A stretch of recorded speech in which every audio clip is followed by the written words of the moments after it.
Bombadita, bombadita, bombadita, bombadita, bombadita, bombadita, bombadita, bombadita, bombadita, bombadita, Hey, bombadita, let's get why. this thing started. We're going to talk about some deals today. Happy trails. Happy Hey, happy trails, trails, y'all. everybody. Yeah, Happy yeah, trails. yeah. And welcome back to our show. Matt and I have been going back and forth over the last week about what to have as our topic, and we didn't come up with anything. So, So, so I'm in New York, so and again, traveling just like Blaine's been traveling for the last few weeks as well. So we've been off the cast here for a couple of weeks, but yeah, we're going to bring to you some ideas and some things that we've been working with ourselves. One in particular, we're about to open that fund up to any investors that want to jump in on that, and that'll be an opportunity for you listeners and viewers out there. If you want to jump into one of our properties, this is one. So, tell you a little bit about it. nice.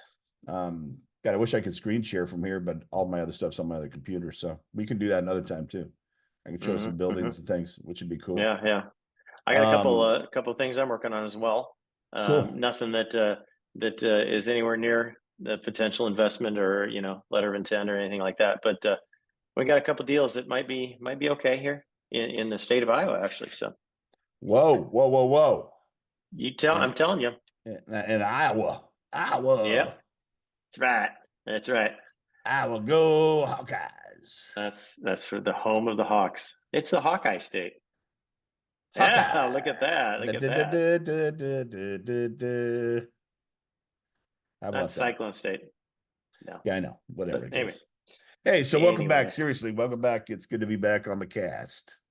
Yep. If you're watching this, yes, that is Matt. If you're watching Hey, it, that is Matt. And I know he's got a different look to him. I think he looks yeah, tanner. He looks more tan than before. I think that's the change. I'm not sure. What Tanner. I knew a guy named Tanner once. did you? Yeah, he was Okay. crazy. I bet that's Here, a I'm good going to show story. you. I'm showing you a picture of right Oh, before I let's see, right well, before maybe we if I'm cool, I can edit this and I can see it. before and Wow. after. That guy looks like he should live in Alaska He was. and just and He was freaking burly. He was chasing burly. down penguins and polar bears. There's no penguins in Alaska, I but think, there's a maybe couple doing a advantages. There's a couple advantages to mushing dogs. having a beard like that. Okay. Number one Yeah. is you're never hungry because there's stuff in there you can get to later. That's one very cool thing. The other thing is that you're constantly picking hair off of your shirt because the hairs fall off. So, Excuse me. and when you Those have are long so. hair like that my hair reminded me of your hair in dental school, dude. No, my hair is way long. I Oh, mean, I had it I down. haven't. It was down. It was down Yeah. Did past it my cover car you? way. It was Covered curling your up. neck? It was curling up. Oh, It was wow. curling so Okay. much that it was tickling my ear in the middle of the night, and I kept waking up hitting it, thinking something's crawling in my ear. It always kept my neck so warm during the winter. That's what I loved about it, about the mullet. Yeah, I had to So change. It now was I too have to much. now I have to have a scarf. Yes, yes, you do. Keep my Because neck you're warm. clean cut. Yeah, I'm looking Because you're clean dapper. cut. So Hey, so what yeah. we got working on? Do you have any meetings or anything you've been to lately, or what? Um, well, I was actually just on another podcast Nice. talking about multifamily real estate and why it's cool and how I transitioned out of dentistry. From this Iowa dental practice that I have, and why I'm going into multifamily real estate, and what was the big push, towards that. And a lot of about my 3% retirement fund, um, you know, benefits. I got the whole 3% returns on my 401k. So that was awesome. That's fantastic. So And basically, Blaine was loaded, yeah, loaded. yeah.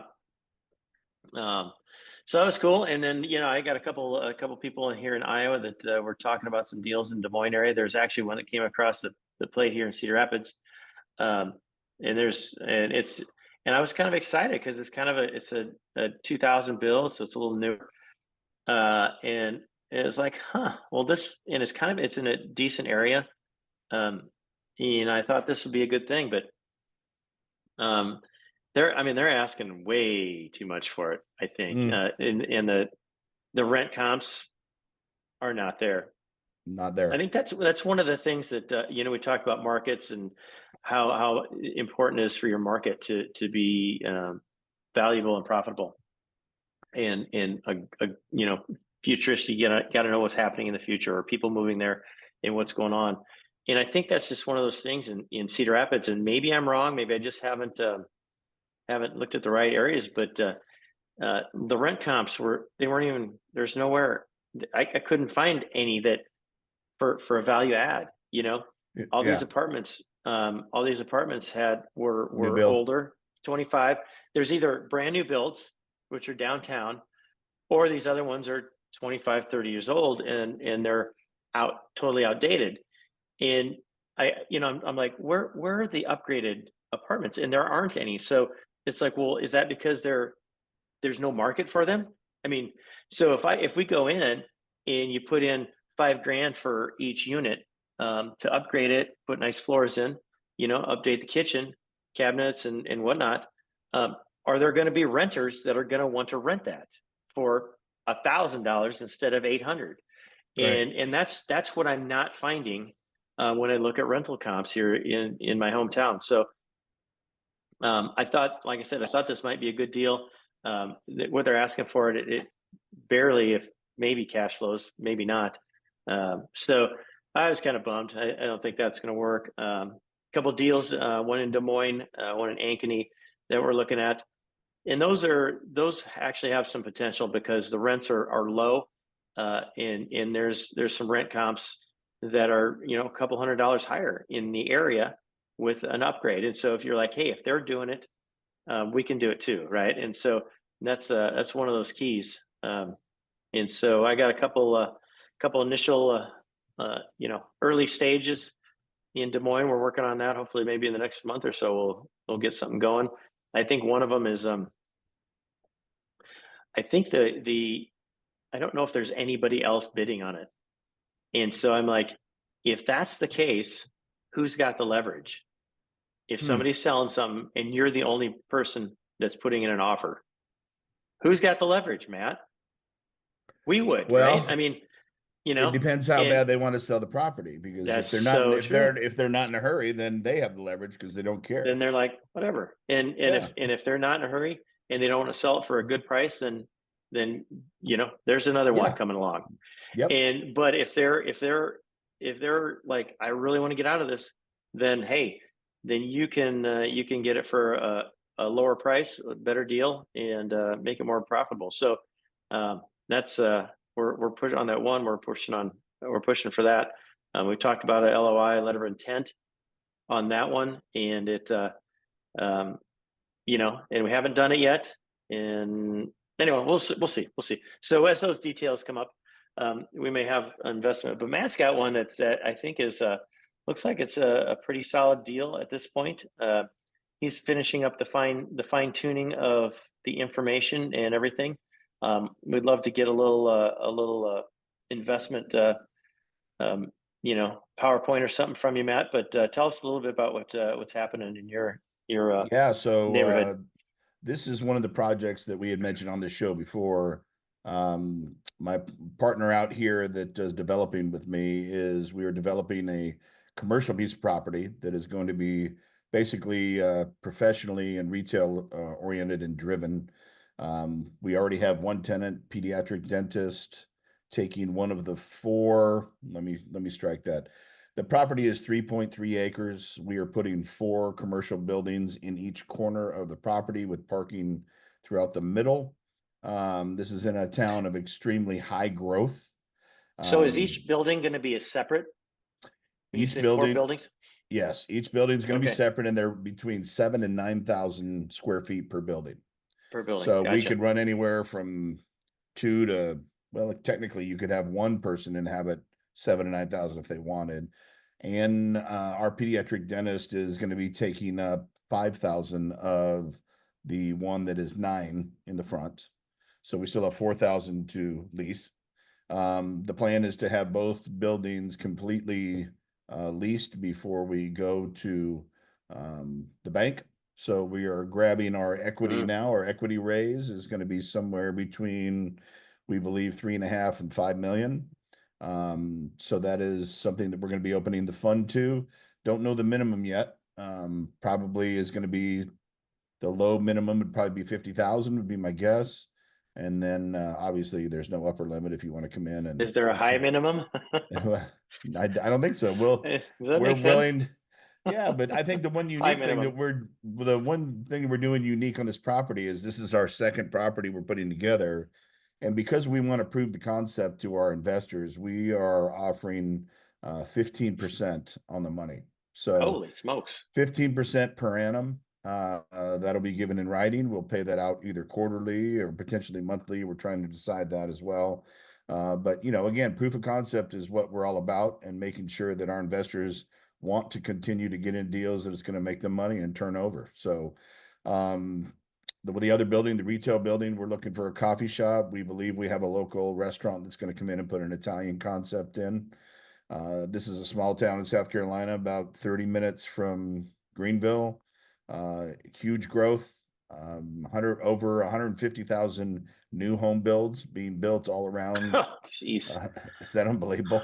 Holy cow. Because That's insane. this small company by the name of three letters, BMW, decided to build their battery plants in this particular town of Woodruff, South Carolina. So when BMW made that announcement, every home builder in the country came to Woodruff, and now they bought up the farmland that was once there is going to be homes, and it's incredible. And not only the amount of new build, but there are homes surrounding this entire piece of property, which is set down the street from the new high school, across the street from the old high school, which is going to be the new junior high school, and right in front of the elementary school, which we love because once moms drop kids off, they get to go and maybe have coffee in our center, maybe have lunch, take their kids to the pediatric dentist, which happens to be elementary school grade kids. So we're looking for other tenants. We're looking for urgent care. We are in talks. I'm trying to get a pediatrician on board. So we've got a few other things. This center is really going to be a standout for this area, number one. But number two, we think it's going to be a great place of honor for the town of Woodruff, South Carolina. So we're really excited about that. And the investor opportunity is available. We'll put some information at the bottom of this. If you'd like more information, just shoot us an email, shoot me an email. But what I'll do here in the next week or two of our next podcast, I'll do a little presentation for everybody so they can see it. But that's what we got cooking out in Woodruff, I think, which is really Nice. cool. I got a few questions just to maybe clarify for the potential investors. So when you're talking about this, do you have the land secured and permits and stuff like that? Yep, already en route. Okay. We will be breaking ground officially in, I believe it's end of February, beginning of March. So Okay. breaking ground then, and the first building will be basically ready probably November. So about a year from now. Yep. So it'd be about, all right. we got time on this hold, so it's going to be a good return for people. Yeah. But this is one of those things that it's kind of like my build to rent, right? So the plan is to invest, but as you invest and then you got to build this thing up. I love the idea of having these tenants already locked in. I mean, yeah, that's, to me, that's so key. That's huge, right? If these tenants are locked into place with these leases, I mean, what's the downside? yeah, a tornado. I mean, something. I mean, there is no downside because if the tenants are locked into place, then the investment it's basically you invest and then you just got to wait for things to get rolling. So there's probably a leeway of a year or two if we invest early next year or something like that. You're probably looking at time. A year or two before you're going to get your returns, right? Because you got to get it built and you got to get the tenants in there and fully functional. So keep that in mind. But again, that's like my build to rent that I'm in. We invested to get everything going, to get everything started. And they said it's going to be at least 2 years before you're going to have any distribution income or monthly income or something like that. So keep that in mind. But typically the upside is huge on stuff Yeah. like this. So Well, and that's why in the investment percentage, the return is we're setting it at 15%. So if we decide, a year and a half now that we still want to bring in some equity, maybe that equity is only going to be coming in at 10% or 12%, which is very different than 15. So, yeah. For those people that really are interested in making money and getting return, this is going to be a great vehicle to do that. And just one of several that is coming up down the pipe. We've got some developments that are going on, and I'll talk about another development that just went south on us, that we did not have any investors into yet, just to show you the due diligence that's involved in a process and a property like what we were doing before. So, but before I do that, I want to ask you, so how did you get to the number that you guys figured out on this apartment? Because I'm assuming that you did a napkin test. Back of the napkin. Back of the napkin. So you got your value on the back of the napkin, Blaine, and that was basically, how did you find that? What is the back of the napkin? It is income minus expenses. Expenses gives you your NOI. NOI, which stands for boom. Net operating income. NOI. Learn it. Divided by what equals the cap rate. Cap rate equals the value, correct? Equals the estimated value. Yep. So this place, you said they were asking too much. So when you ran the back of the napkin test, you ran all those numbers, the cap rates given to you, and it comes out to what? Well, so when I did this on the place in Cedar Rapids, I got a value of around 5 million. I think they're asking 6.5 for it. And I'm like, well, maybe they'd come down to that. The big downside though is, the way that we have been taught by our mentor Sumrock and buddies is value add. And so you force the appreciation. So we could get this if I could get this for 5.5 million, it would cash flow. But what's the upside in 3 to 5 years? You're going to get organic rent growth, and that's about it. 2 to 3% a year, probably. And that's it. And so if you're not able to force the appreciation on something like this, then again, it's not a good deal. So back of the napkin gets you in the ballpark. You're like, well, maybe they'd come down to this, that might work. But what's going to happen? When are we to get out of this? How are we going to build the value of this whole place? And I don't think that's there because I couldn't find any comps that were high enough to support the force appreciation, the rehab, increased rents because of the rehab and the nice area. So, but without a forced appreciation, then the only way that you're going to actually make any money is if you buy this at a lower value than what they're assigning. Yeah. You got to obviously the lower you buy for, and then you get the organic rent growth, which will give you some appreciation, and that's just 2-3% a year. But so that just brings up Blaine and I, before we went on air, we're talking about another opportunity that was thrown my way in particular, was to get involved in a professional business park, one like we were building, only this one's been established. It's been in play and going for 15 years. Most of the tenants are triple net leasers. Most of them are 12 or 13 years now strong. The center is cash flowing currently. There is one building that has not been renovated yet. It's going to require probably $100,000 to renovate completely and then put it on the market to lease, which would add value. But at this stage, running the numbers, just like you would if this was a multifamily apartment, wouldn't matter. You have income and you have debts that you're paying on top of that.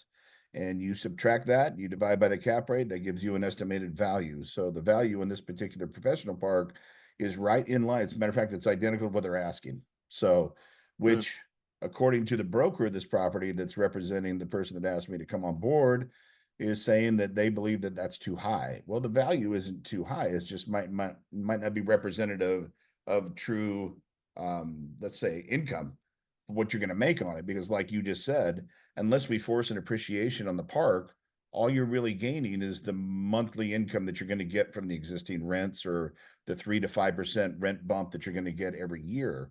That's not exciting for somebody that's coming in and investing money in it, right? So again, No. in these building type situations, unlike the one that I just explained to you guys, which is a brand new build, totally different, is you still need some forced appreciation in some of these situations. What are we going to do to improve the professional park? Are we going to repave it? Are we going to paint the buildings? Are we going to add something a little extra to these buildings? What are we going to do? Is there new signage? What are we going to do to bring value and boost value for those that are remaining tenants and those that are coming on board, so the rent rates can go up more than 3 to 5%, because then you're bringing in more income. That's appealing to me. But staying at the same Yep. level that it's cash flowing is just an exchange of money, because I still got to go on the note to borrow the money to take on the professional park, right? So there's interesting things that we've learned in this process, Blaine. As you know, when you move from multifamily into other development areas, the lending is different, the rates are different, the rules and regulations are different. So you won't see very many non-recourse loans coming to you unless you're moving in the multifamily arena. If you're moving I'm in a big into profession, syndications, Yep. syndications and multifamily. Yeah. it has to be in that. But otherwise, you're not going to see those non-recourse loans, and then you go back to standard borrowing, where you're going to be on the hook for a percentage of that money, regardless of what it Yeah. is. And let me jump in here real quick. You Yeah. talk about recourse and non-recourse, and so the loans on these properties in we're looking at in Des Moines are recourse loans. And so we actually found we talked to a company, and they would do a non-recourse. The interest rate, the bank loans that we were going to get for these, and we're looking at a couple $1 million. So they're smaller properties. The bank loans we're going to get are like 6.5% interest. So I don't think that's too bad. It's not. I mean, for the spoiled Not people, terrible. the last 10 years, it seems really high, Yeah. but it's not too bad. The non-recourse loan that we got through this one financing company, they had it at, I think it was around 10 to 11%. I was going to say, Yeah, it's got to be and more it's than like 10%. it's like, whoa, okay, well, that's a difference. That'll make a difference in your cash flow, right? Yep. And so, I'm like, great. That ain't gonna. I mean, that's not worth it. So, I was thinking if it was maybe 1% higher non-recourse, but so yeah. You know what they say down here in the South? A lot of things. That Hey, dog y'all, don't that hunt. dog don't hunt. Right. Yep. In those pine trees. That's right. And those pine trees have been falling down. Yeah. So anyway, so I think that particular deal, I mean, I was very interested in it. I still am, but we need to see what the value is that they're willing to come down. And if they're willing to come down and sell the park so we can maintain cash flow, then obviously what that does for those that are out there listening is you maintain cash flow every month from the rentals, but you also, what you have in your pocket is now you have some collateral. So now you've got collateral and you've got equity to go and borrow, purchase, do whatever on other properties once this is taken care of. So again, it's just like a portfolio that you're adding into your pocket. Yeah, but you said there was one building that does need to be rehabbed, right? Right. So there's no tenant in that one, correct? Is that correct? No tenant. Well, see, now that's kind of a solid value add. Yes. I mean, if you rehab that and get a tenant in there, that should jack up the value of the whole property. Absolutely. And substantially. if you didn't have to spend a lot, let's say you didn't have to spend $100,000, let's say you were able to do some of it yourself, or you had people and you came in there and do it for 50,000, then obviously, and you can turn around and rent this thing, what a great value add for the center itself, and for the investors and for the owners. Totally. That's the key. That's intriguing too. That's how this game works, people. You have to utilize your assets, and you have to utilize your rates, your loan rates, and you have to capitalize so that we have the potential to provide for our investors an opportunity to make money, because this is all about passive income. This is all about passive income and making money. Yeah. So. Yep. Awesome. So let me tell you about the deal that went south, because this is really interesting. So out of the two of us, I've been the one that's kind of ventured away from multifamily. I'm still involved in Yep. multifamily all over the place. But it just had some things come my way, that opportunities that I felt like I couldn't pass up. One of them was we were going to be developing a subdivision in another neighboring town here in Greenville that's growing. The deal initially started out, it was going to be a takedown, which means this basically a 9-acre tract of land was going to be utilized by us to develop and create the roads, create this green space, and create the lots for the national builder that would then So, come in and build. so it's undeveloped right now. Correct. Yeah. Okay. So we purchased the property, we sign on the note. There's obviously an equity raise. It's probably going to be somewhere, if we could secure the correct equity, it'd probably be a 75-25 split right now. So give you an idea, if we're going to borrow that money, we would be on the hook for 25%, and the equity raise would allow us, the bank, to lend us the other 75. So Gotcha. then we've got money to go do whatever we need to do, get all the permitting, do whatever. So in the process of developing this piece of property, doing the due diligence portion, there is a lot of activity that has to happen: permitting, meeting with the city planners, getting in front of the community, which you guys have seen before, where you see signs that say, there'll be a town hall meeting about a subdivision change or something like that you see, where people get to show up and protest if they want. So this particular project went in front of the community. Of course, community is very traditional, and it got down to a vote of 5. It was a 2-2 vote, with 2 in favor, 2 against. And the mayor of this town was our final thumbs up yes on the property, which after the meeting came up to my partner and said, when this is all said and done, I think I want to put a house in there. So that was kind of cool. The mayor saying that he thinks enough of the subdivision. Now, Yeah. mind you, when we first initially planned all this, there was going to be 28 lots with a takedown cost per lot that the builder would pay, let's just say $135,000 per lot. So that's 28 lots times 135,000 is the overall money that's going to come in from this particular project. The expenses that we have to develop and grade it and put the roads in and create the green space and all this blah, blah, blah, blah, left on the table about it was going to be somewhere around 1.3 million on the deal at the end of it, to be shared with the investors and the owners, which would be my partner and I. So at this stage, we're looking pretty good. That's not a bad take to develop this whole thing in about a year's time. A lot of due diligence goes into this, a lot of time, energy, effort. Constant phone calls, meetings, things like this. Yes. Somehow in the process of this 28 lots then turned to 25 lots based on the city planners and the city engineering, which then turned to 23 lots. So that's 5 lots now that we're going to go off at 135,000.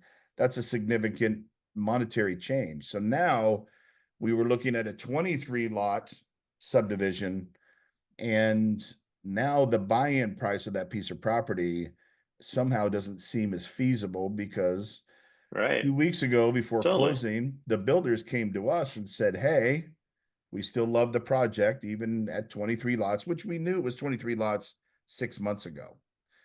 We still love the project, but we can't make this work at the current terms. So we're going to change the terms.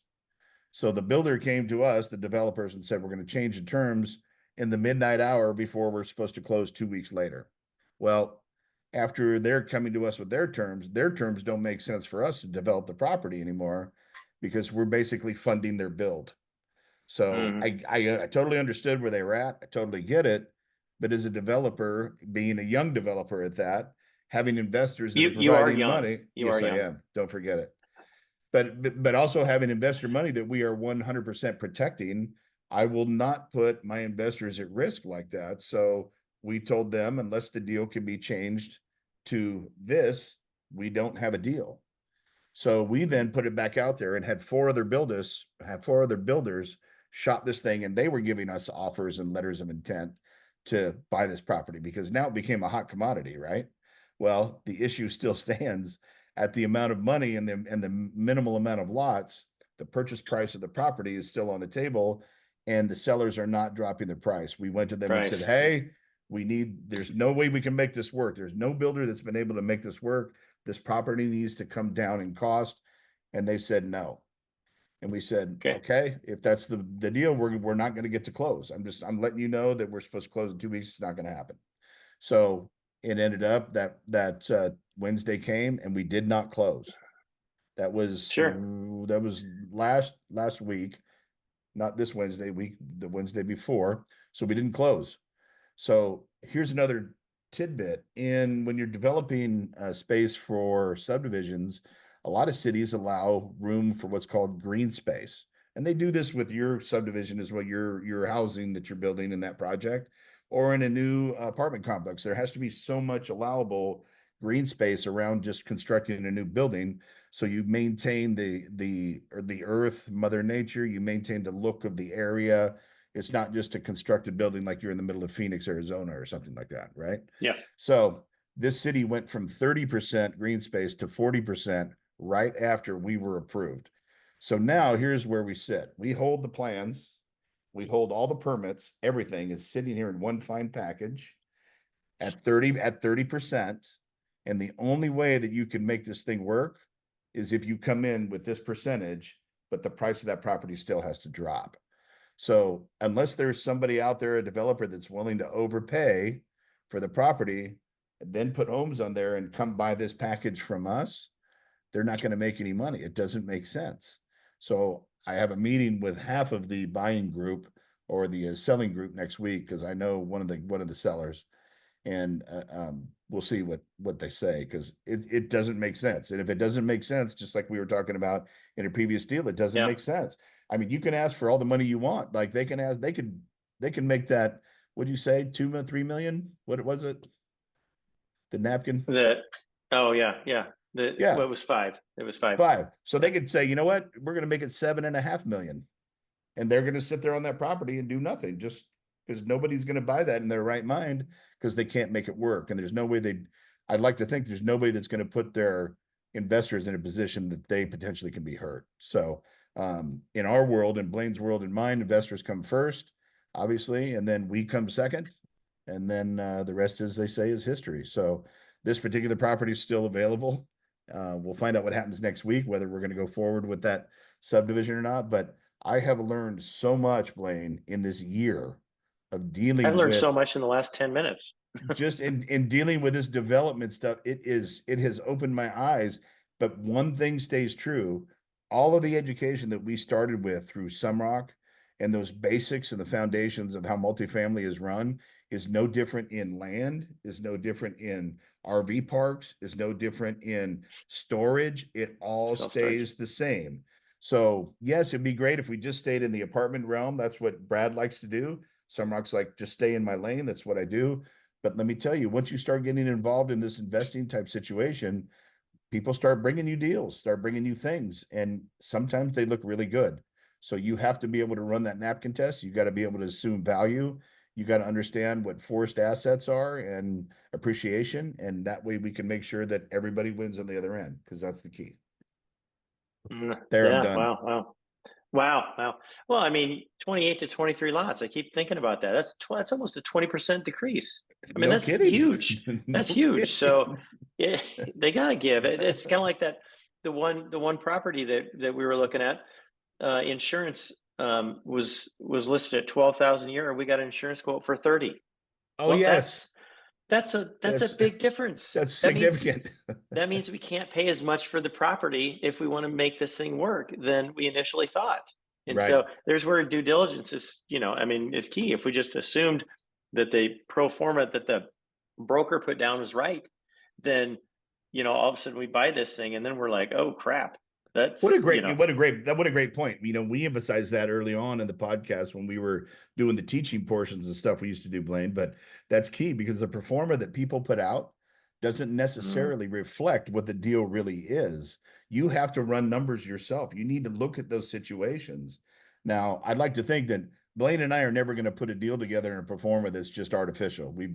We haven't done that to date, nor do we ever plan to do that. What we'll do is we'll put together the real numbers the cost, the expenses, and we'll put together so you can see what is actually out there. And if we're offering a return, this is why we can offer the return. And this is the plan for the property after X amount of years. If it's a hold for 3 to 5 years, or if it's a hold for 10 years, there's a lot of different avenues and ways you can exchange money in these processes. So as our careers continue to develop, which they are constantly evolving in this game, which I call it a game because it is kind of fun, but you're playing with real money. We just constantly are seeing different things happen in front of our eyes that we're like, wow, I never knew that could happen. I never knew that could happen. So yeah, that's one of those things that real estate, when you get into it, there's always going to be hiccups. There's always going to be things hitting you from the side. You're like, what is that? yeah, yep. So this isn't it's not a, hey, everything's all, unicorns and what's candy corn? No. Cotton candy and unicorns? No. Rainbows. Rainbows and unicorns. There you go. Like something. Well, anyway. I think it's unicorns and cotton candy farts. I think something. Yeah, I mean, it's not all that, because there's always things that hit you from out of nowhere that you have to plan for, have to be as prepared as you possibly can be, and have a contingency plan, so. Hey, but that's what's great about having a partner and a friend, that you get to bounce stuff off, and we get to throw these things off each other, and we both look at each other sometimes and go, that's not a good deal. That doesn't make any sense. But it is appealing to start getting involved. And again, when's the best time to get involved in investing? Yesterday. So, but at the same time, you had to have some knowledge to be able to do your proper evaluation. And if you don't have it, then you better trust the person that's doing it for you, because somebody has to be able to evaluate the deal and properly attest to it. So, but nice. Yeah, man. So that's cool. what I got going. I think that's a wrap for today. That's enough information for people. So yeah, work on getting that information to us about that deal, Matt. That sounds like I'll put that together. Some of those investments look very intriguing. I'll put that together for our people listening and viewing. And like I said, that's 15%. You don't really find that going on too often. I've never seen it. And part of the reason that we're doing it is I want our investors to have security, and I want them to have confidence, and I want to give you a little taste of what it's like to invest and actually make money. So when we go do the next one, all I got to do is just make a phone call and say, Blaine, are you in? And you say, yep, let's go to the next one. So constantly evolving and passive income. That's what we're about. So right on. With that, happy from the Big Apple. From the Big Apple. I'm right around the corner from the new Trade Center. That's where I'm at. I'm staying just down the street. Oh yeah. Wow. So I'm going to take a walk up there. Awesome. You do that. Awesome. Well, happy trails, guys. Everybody. Thanks for joining us. Peace. And happy trails. Catch you later. Who cares about the clouds when we're together? Just sing a song.